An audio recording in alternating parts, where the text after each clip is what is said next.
We are a country that thrives or always prides itself on thriving on debate. Speaker's Corner is a good example. And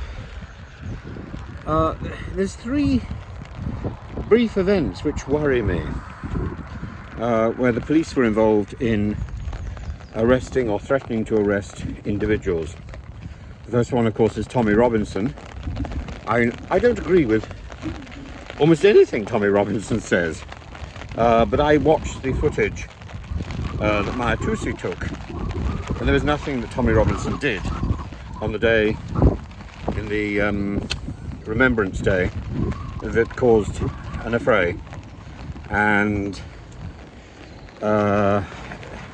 it just seemed intimidating. There's also two videos up on YouTube. One about a lay preacher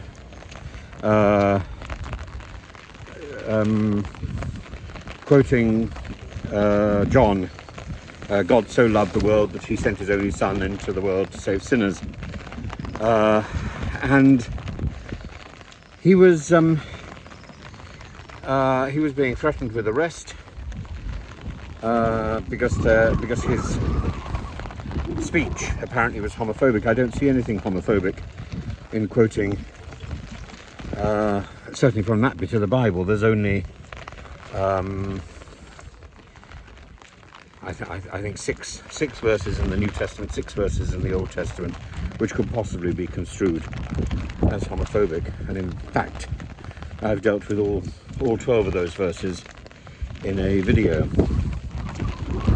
And when put in context, I don't think, number one, that they're homophobic, and number two, I don't think they condemn what we would call a gay relationship today at all. But you know, please check out my video.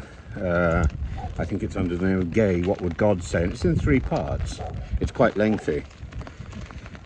But and the third story, which turned up on YouTube, was of a young woman who was playing Christian hymns on the pavement. I think she was singing Amazing Grace, great voice. And she was also accused of promoting hate and threatened with arrest. Well, the problem here, particularly with the 2 Christian activists, 2 Christian preachers, whether they're quoting the Bible or singing hymns, is they're following in the tradition of Protestantism. Protestantism takes its name from the word to protest, which doesn't mean to object, it means to shout aloud, in this particular case, to proclaim the gospel. Again, I put my cards on the table. It's not my tradition. I belong to the Greek Orthodox Church, and Orthodoxy, though it has an evangelical bias, doesn't really take to the streets. And I think it's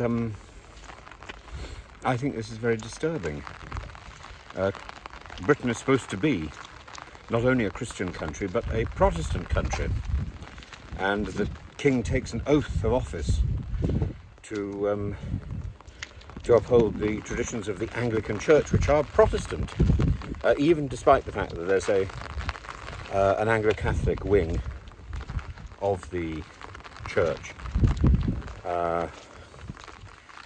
I find this worrying, that somebody can make a complaint and that this can lead to a threat of arrest. I equally find it worrying that we are losing the chance for public debate. Silencing public debate sends all these discussions underground, and it foments the sloganizing and the threatening behaviour of people who are frustrated, which we see in Parliament, which we see on Saturdays with the marches through London. We need to channel proper debate. and proper discussion. Without that, we're just herded into groups where we can shout in unison. That's not protest. That's not debate. That's choral singing or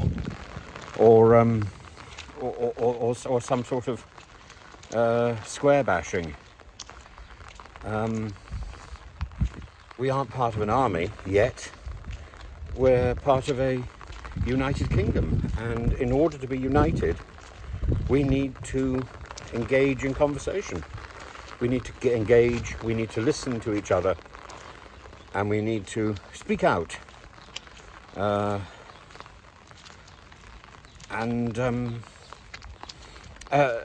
other thing which I find slightly shocking is the sheer number of police involved in addressing these issues on each occasion.